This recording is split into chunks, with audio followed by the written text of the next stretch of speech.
আসসালামু আলাইকুম প্রিয় শিক্ষার্থীবৃন্দ।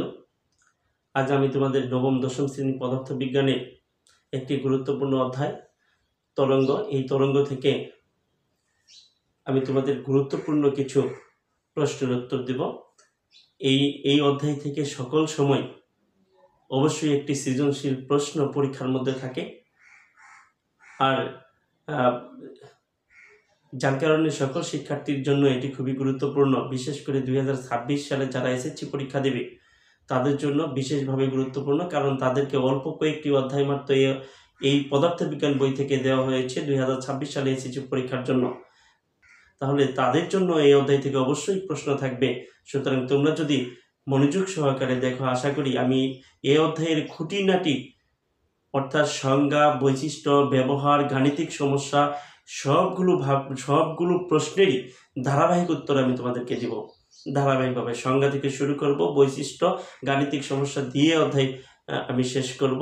সুতরাং এই অধ্যায়ে আমি যতগুলো পর্ব আলোচনা করব সবগুলো পর্ব আশা করি তোমরা দেখবা।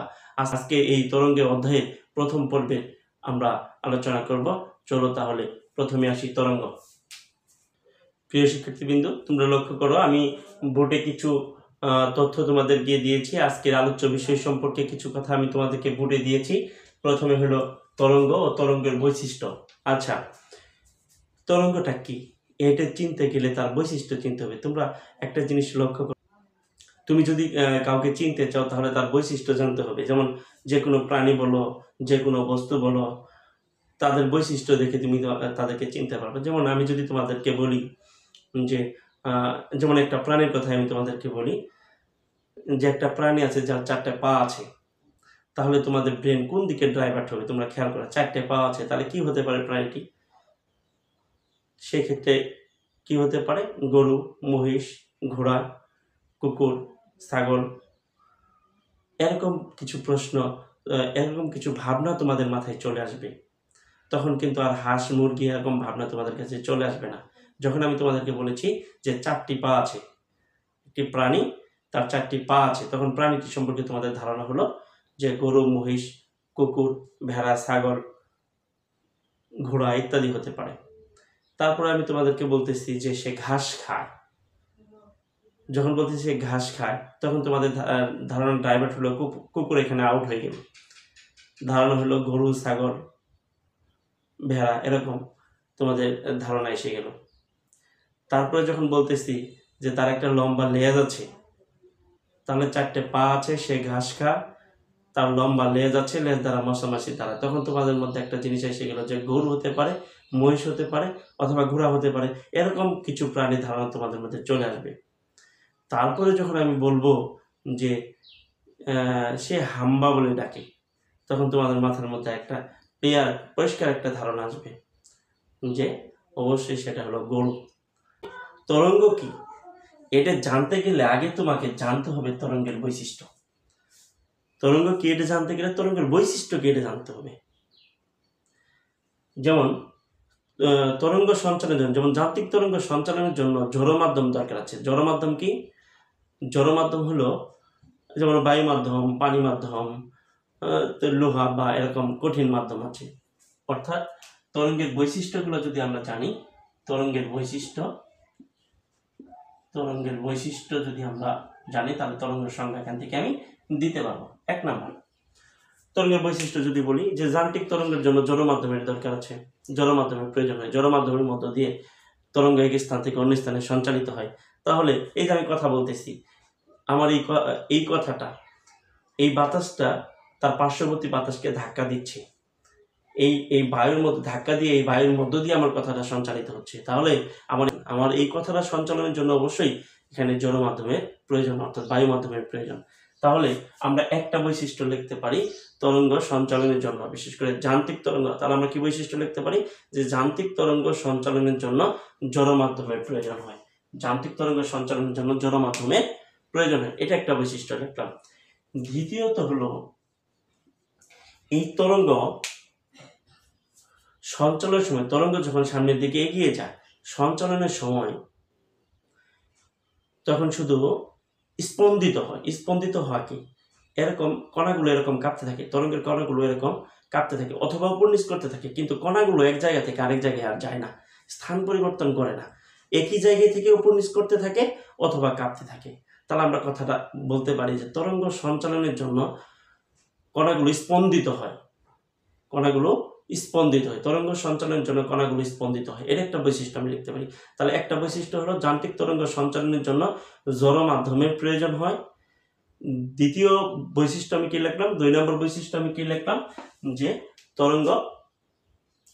তরঙ্গ সঞ্চালনের সময় কণাগুলো স্পন্দিত হয়, অর্থাৎ উপর নিচ করে অথবা কাঁপতে থাকে এরকম, কিন্তু কণাগুলো স্থান পরিবর্তন করে না। তাহলে আমরা সোজা লিখব তরঙ্গ সঞ্চালনের সময় তরঙ্গের কণাগুলো স্পন্দিত হয়। 3 নাম্বার হলো তরঙ্গ কণাগুলো স্থান পরিবর্তন করে না, ঠিক আছে, কিন্তু শক্তি এক জায়গা থেকে আরেক জায়গায় সঞ্চালিত করে। তরঙ্গ কণাগুলো স্থান পরিবর্তন করে কিন্তু শক্তি এক স্থান থেকে অন্য স্থানে সঞ্চালিত করে, এক স্থান থেকে অন্য স্থানে ঠিকই শক্তি পাঠাতে পারে সে। তাহলে তরঙ্গ এক স্থান থেকে অন্য স্থানে শক্তি সঞ্চালিত করে, আর এই শক্তির মান হলো তরঙ্গের বিস্তারের বর্গের সমানুপাতিক। বিস্তার যদি দ্বিগুণ হয় শক্তির মান 4 গুণ হবে, বিস্তার যদি দ্বিগুণ হয় শক্তির মান 4 গুণ হবে, কারণ তরঙ্গের শক্তি হলো বিস্তারের বর্গের সমানুপাতিক। বিস্তার কি? বিস্তার হলো তরঙ্গ সর্বোচ্চ, একটি স্পন্দনে তরঙ্গ সর্বোচ্চ যে দূরত্ব অতিক্রম করে, অর্থাৎ একটি কম্পনে, আমি তো আগেই বলছি স্পন্দিত হয় মানে কম্পন হয়, একটা স্পন্দনে তরঙ্গ সর্বোচ্চ যে দূরত্বটা অতিক্রম করে, যেমন উপর নিচ কম্পিত হলে সর্বোচ্চ উচ্চতায় ওঠে অথবা সর্বনিচু চলে যায়, অথবা কম্পন হলে সর্বোচ্চ যে দূরত্বটা অতিক্রম করে, এটা হলো স্পন্দন তার। তাহলে এই বিস্তার যত বেশি হবে, স্পন্দনের বিস্তার যত বেশি হবে, তরঙ্গের শক্তি তত বেশি সঞ্চালিত হবে। তাহলে এই তরঙ্গের শক্তির মান হচ্ছে বিস্তারের বর্গের সমানুপাতিক। বিস্তার দ্বিগুণ হলে তরঙ্গের শক্তি 4 গুণ হবে। তাহলে আমরা কথাটা কি বলতেছি খেয়াল করো, এখানে কয়টি বৈশিষ্ট্য লিখছি আমি? অলরেডি 3টি বৈশিষ্ট্য তরঙ্গের লিখে ফেলছি। একটা বৈশিষ্ট্য হলো যান্ত্রিক তরঙ্গ সঞ্চালনের জন্য জড় মাধ্যমের প্রয়োজন হয়। 2 নম্বর বৈশিষ্ট্য লিখছি তরঙ্গ সঞ্চালনের সময় তরঙ্গের কণাগুলো স্পন্দিত হয়, তরঙ্গের কণাগুলো স্পন্দিত হয়, এরকম কাঁপতে থাকে অথবা উপর নিচ হয়। 3 নম্বর বৈশিষ্ট্য বলছি তরঙ্গ এক স্থান থেকে অন্য স্থানে শক্তি সঞ্চারিত করে, তরঙ্গ এক স্থান থেকে অন্য স্থানে শক্তি সঞ্চারিত করে, যদিও মাধ্যমের কণাগুলো স্থান পরিবর্তন করে না এখানে, অর্থাৎ তরঙ্গ মাধ্যমের কণাগুলো স্থান পরিবর্তন না করলেও তরঙ্গ এক স্থান থেকে অন্য স্থানে শক্তি সঞ্চারিত করতে পারে। এই তরঙ্গের শক্তির মান হলো বিস্তারের বর্গের সমানুপাতিক। বিস্তার যদি দ্বিগুণ হয় শক্তির মান 4 গুণ হবে। তাহলে 3টি বৈশিষ্ট্য আমার গেল। তাহলে আমি 4 নম্বর বৈশিষ্ট্য লিখি, দেখো এই তরঙ্গের সকল তরঙ্গেরই একটা নির্দিষ্ট বেগ আছে, সকল তরঙ্গেরই একটা নির্দিষ্ট বেগ আছে। এই তরঙ্গের বেগটা বিভিন্ন মাধ্যমে বিভিন্ন হয়। বায়বীয় মাধ্যমে এক ধরনের বেগ হয়, তরল মাধ্যমে এক ধরনের বেগ হয়, কঠিন মাধ্যমে এক ধরনের বেগ হয়। যেমন শব্দের ক্ষেত্রে আসো, বায়ু মাধ্যমে শব্দের বেগ 330 মিটার পাওয়ার সেকেন্ড, কিন্তু পানিতে শব্দের বেগ 1493 মিটার পাওয়ার সেকেন্ড।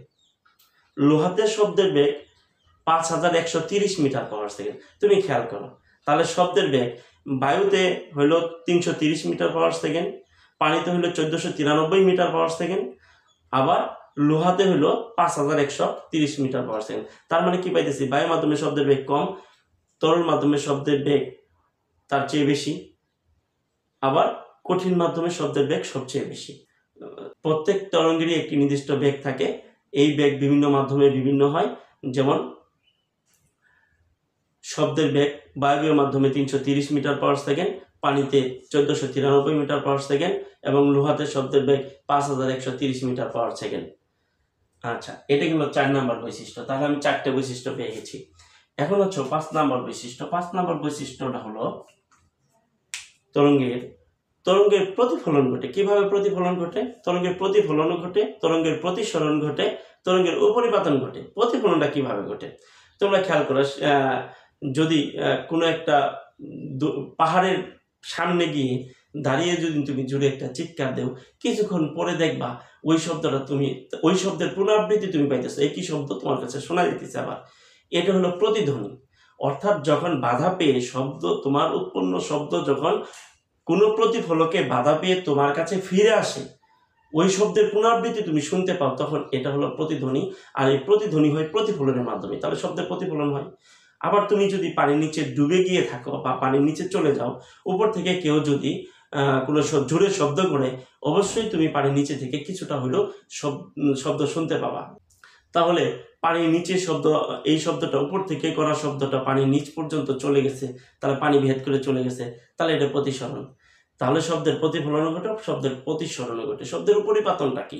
দুটি ভিন্ন উৎস থেকে উৎপন্ন শব্দ যখন একই দশায় চলে আসে, একই জায়গায় চলে আসে, তবে এই অবস্থাটা হইল তোমার উপরিপাতনের।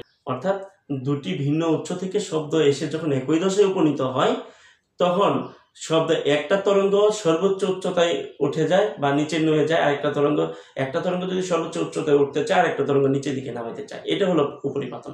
তাহলে আমরা কি পাইতেছি? লক্ষ্য করো, তরঙ্গের প্রতিফলন ঘটে, তরঙ্গের প্রতিসরণ ঘটে, তরঙ্গের উপরিপাতন ঘটে। তাহলে আমি যদি তরঙ্গের বৈশিষ্ট্যগুলো 5টি দিতে চাই, 1 নম্বর বৈশিষ্ট্য আমি পাইতেছি যান্ত্রিক তরঙ্গ সঞ্চালনের জন্য জড় মাধ্যমের প্রয়োজন হয়। 2 নম্বর বৈশিষ্ট্য আমি পাইতেছি যে তরঙ্গের সঞ্চালনের সময় তরঙ্গের কণাগুলো স্পন্দিত হয়। তরঙ্গ সঞ্চালনের সময় তরঙ্গের কণাগুলো স্পন্দিত হয়।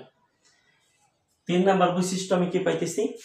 3 নম্বর বৈশিষ্ট্য পাইতেছি যে তরঙ্গ সঞ্চালনের সময় মাধ্যমের কণাগুলো স্থান পরিবর্তন না করলেও শক্তি স্থান পরিবর্তন করে, শক্তিগুলো সঞ্চালিত হয়। তরঙ্গ সঞ্চালনের সময় কণাগুলো স্থান পরিবর্তন না করলেও এক জায়গা থেকে আরেক জায়গায় শক্তি সঞ্চালিত হয়। এই শক্তির মান তরঙ্গের বিস্তারের বর্গের সমানুপাতিক। অর্থাৎ বিস্তার দ্বিগুণ হলে শক্তির মান 4 গুণ হবে। তারপরে 4 নম্বর বৈশিষ্ট্য তুমি চলে আসো। 4 নম্বর বৈশিষ্ট্য কি বলছি? যে সকল তরঙ্গেরই একটা নির্দিষ্ট বেগ থাকে, তবে এই বেগ বিভিন্ন মাধ্যমে বিভিন্ন হয়। যেমন শব্দ একটি তরঙ্গ, শব্দ তরঙ্গের বেগ, বায়ু মাধ্যমে শব্দের বেগ হলো 330 মিটার পাওয়ার সেকেন্ড, পানিতে শব্দের বেগ হলো 1493 মিটার পাওয়ার সেকেন্ড এবং লোহাতে শব্দের বেগ হলো 5130 মিটার পাওয়ার সেকেন্ড। তার মানে আমি ভিন্ন মাধ্যমে শব্দের বেগ বিভিন্ন পাচ্ছি এখানে। তারপরে তুমি আসো 5 নম্বর বৈশিষ্ট্য আছে যে শব্দের প্রতিফলন ঘটে, শব্দের প্রতিসরণ ঘটে, শব্দের উপরিপাতন ঘটে। এই বৈশিষ্ট্যগুলো যদি আমরা জানতে পারি, এই বৈশিষ্ট্যের আলোকে আমি তরঙ্গের সংজ্ঞা দিতে পারি, তাহলে এখানে 2টা প্রশ্ন। খ নম্বর প্রশ্নের জন্য আসতে পারে তরঙ্গের বৈশিষ্ট্য লেখো, তাহলে আমি তরঙ্গের বৈশিষ্ট্যগুলো লিখে ফেলবো। আর ক নম্বর প্রশ্ন আসতে পারে তরঙ্গ কাকে বলে, বৈশিষ্ট্য দিয়ে আমি সংজ্ঞা দিব। অর্থাৎ যে পর্যাবৃত্ত আন্দোলন, এটা পর্যাবৃত্ত স্পন্দিত যেহেতু হয়, তার পর্যায়ক্রমে স্পন্দন মানে কি, এরকম উপর নিচ একই দিক থেকে বারবার এরকম স্পন্দিত হতে থাকে। অর্থাৎ যে পর্যাবৃত্ত আন্দোলন জড় মাধ্যমের মধ্য দিয়ে, আমি কথা কি বললাম, জড় মাধ্যমের মধ্য দিয়ে এক স্থান থেকে অন্য স্থানে শক্তি সঞ্চারিত করে। তুমি 3 নম্বর বৈশিষ্ট্যতে বলছো শক্তি সঞ্চারিত করে। 2 নম্বর বৈশিষ্ট্য বলছো মাধ্যমের কণাগুলো স্থান পরিবর্তন করে। তার মানে তুমি বলতে পারো যে পর্যাবৃত্ত আন্দোলনে মাধ্যমের কণাগুলো স্থান পরিবর্তন করে না, কিন্তু শক্তি সঞ্চারিত করে, তাকে তরঙ্গ বলে। তুমি এটা দিয়ে দিতে পারো যে পর্যাবৃত্ত আন্দোলন এক স্থান থেকে অন্য স্থানে শক্তি সঞ্চারিত করে কিন্তু মাধ্যমের কণাগুলোর স্থান পরিবর্তন করে না, তাকে তরঙ্গ বলে। তাহলে আমি তরঙ্গের সংজ্ঞা দিতে পারি। তরঙ্গ কাকে বলে? যে পর্যাবৃত্ত আন্দোলন জড় মাধ্যমের মধ্য দিয়ে এক স্থান থেকে অন্য স্থানে শক্তি সঞ্চারিত করে কিন্তু মাধ্যমের কণাগুলো স্থান পরিবর্তন করে না, তাকে তরঙ্গ বলে। আর তরঙ্গের বৈশিষ্ট্য আমি কি জানি? যে যান্ত্রিক তরঙ্গ সঞ্চালনের জন্য জড় মাধ্যমের প্রয়োজন হয়। আর 2 নম্বর বৈশিষ্ট্য জানি তরঙ্গ সঞ্চালনের সময় তরঙ্গের কণাগুলো স্পন্দিত হয়। 3 নম্বর বৈশিষ্ট্য আমি জানি তরঙ্গ এক স্থান থেকে অন্য স্থানে শক্তি সঞ্চারিত করে, শক্তির মান হলো তরঙ্গের বিস্তারের বর্গের সমানুপাতিক, অর্থাৎ বিস্তার দ্বিগুণ হলে শক্তির মান 4 গুণ হবে। 4 নম্বর বৈশিষ্ট্য পাইছি প্রত্যেকটি তরঙ্গেরই একটা নির্দিষ্ট বেগ থাকে। অর্থাৎ যেমন শব্দ তরঙ্গ, বায়ুর মাধ্যমে শব্দ তরঙ্গের বেগ হলো 330 মিটার পাওয়ার সেকেন্ড, পানিতে শব্দ তরঙ্গের বেগ হলো 1493 মিটার পাওয়ার সেকেন্ড, লোহাতে শব্দের বেগ 5130 মিটার পাওয়ার সেকেন্ড। অর্থাৎ ভিন্ন মাধ্যমে শব্দের বেগ ভিন্ন হয়েছে। 5 নম্বর বৈশিষ্ট্য আমি কি বলছি? প্রতিফলন, প্রতিসরণ, উপরিপাতন ঘটে। এই বৈশিষ্ট্যগুলো আমরা জানতে পারি। তাহলে আমরা তরঙ্গ কি, তরঙ্গের বৈশিষ্ট্য, এটা আমাদের শেষ হয়ে গেল। এখন আসো এই যে এই 2টা তরঙ্গ নিয়ে আমরা আলোচনা করব। মাধ্যমের উপর ভিত্তি করে তরঙ্গ 2 প্রকার। মাধ্যমের উপর কি কি? যান্ত্রিক তরঙ্গ আর তাড়িত চৌম্বক তরঙ্গ। যান্ত্রিক তরঙ্গ আর তাড়িত চৌম্বক। যান্ত্রিক একেবারে সহজ। যে তরঙ্গ সঞ্চালনের জন্য মাধ্যমের প্রয়োজন হয়, যে তরঙ্গ সঞ্চালনের জন্য মাধ্যমের প্রয়োজন হয় তাকে যান্ত্রিক তরঙ্গ বলে। সহজভাবে যেমন আমরা কথা বলতেছি, এই যে কথাটা বলতেছি, এটা হলো আমাদের জন্য এই শব্দটা সঞ্চালিত হচ্ছে, এটা হলো যান্ত্রিক তরঙ্গ, কারণ বায়ুর মধ্য দিয়ে শব্দটা সঞ্চালিত হচ্ছে। বায়ুকে স্পন্দিত করে, বায়ুকে কম্পিত করে শক্তি সঞ্চারিত করছে, এইভাবে তরঙ্গটা সঞ্চালিত হচ্ছে। তাহলে আমরা কথা বলতে পারি যে তরঙ্গ সঞ্চালনের জন্য জড় মাধ্যমের প্রয়োজন হয় তাকে যান্ত্রিক তরঙ্গ বলে, আর তাহলে যে তরঙ্গ সঞ্চালনের জন্য জড় মাধ্যমের প্রয়োজন হয় না তাকে তাড়িত চৌম্বক তরঙ্গ বলে। যেমন ভ্যাকুয়ামে যদি শব্দ যায়, ভ্যাকুয়ামে যদি তরঙ্গ সঞ্চালিত হয়, বায়ুশূন্য স্থানে যদি তরঙ্গ সঞ্চালিত হয়, তখন তাকে তাড়িত চৌম্বক তরঙ্গ বলে। তাহলে আমরা কথাটা কি বলতে পারি যে মাধ্যমের উপর ভিত্তি করে তরঙ্গ দুই প্রকার, যান্ত্রিক তরঙ্গ, তাড়িত চৌম্বক তরঙ্গ। যান্ত্রিক তরঙ্গ কি? যে তরঙ্গ সঞ্চালনের জন্য জড় মাধ্যমের প্রয়োজন হয় তাকে যান্ত্রিক তরঙ্গ বলে, আর যে তরঙ্গ সঞ্চালনের জন্য জড় মাধ্যমের প্রয়োজন হয় না তাকে তাড়িত চৌম্বক তরঙ্গ বলে।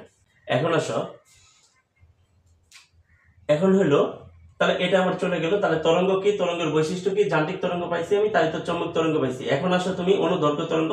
এই যে যান্ত্রিক তরঙ্গ কাকে বলে, এটা ক নাম্বার প্রশ্ন হবে। তাড়িত চৌম্বক তরঙ্গ ক নাম্বার প্রশ্ন হবে। অনুদৈর্ঘ্য তরঙ্গ, অনুপ্রস্থ তরঙ্গ। এই অনুদৈর্ঘ্য তরঙ্গ, অনুদৈর্ঘ্য তরঙ্গ কাকে বলে, অনুপ্রস্থ তরঙ্গ কাকে বলে আমরা এখন জানি। অনুদৈর্ঘ্য তরঙ্গ কি? অর্থাৎ দিকের উপর ভিত্তি করে তরঙ্গ দুই প্রকার। কার উপর ভিত্তি করে? দিকের উপর ভিত্তি করে তরঙ্গ দুই প্রকার। একটা হলো অনুদৈর্ঘ্য তরঙ্গ, আর একটা হলো অনুপ্রস্থ তরঙ্গ। অনুদৈর্ঘ্য তরঙ্গ কি? যে তরঙ্গ সঞ্চালনের সময় কম্পনের দিকের সাথে সমান্তরালভাবে অগ্রসর হয়। কিভাবে অগ্রসর হয়? তরঙ্গ সঞ্চালিত হবে, কম্পনের দিকের সাথে সমান্তরালভাবে অগ্রসর হবে, তখন তাকে অনুদৈর্ঘ্য তরঙ্গ বলে।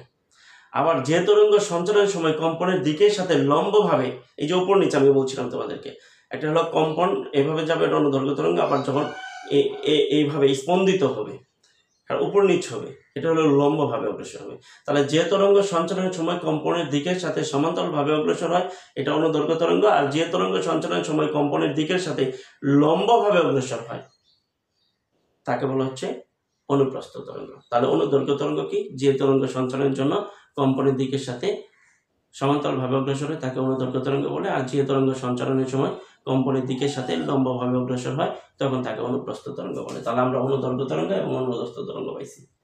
তাহলে এখন তোমরা খেয়াল করো, আজকে আমি তোমাদেরকে দেখিয়েছি তরঙ্গের বৈশিষ্ট্য, যান্ত্রিক তরঙ্গ, তাড়িত চৌম্বক তরঙ্গ, অনুদৈর্ঘ্য তরঙ্গ, অনুপ্রস্থ তরঙ্গ। এটি হলো আমার প্রথম পর্ব ছিল এই অধ্যায়ের। পাঠ এখানে শেষ করছি। আল্লাহ হাফেজ।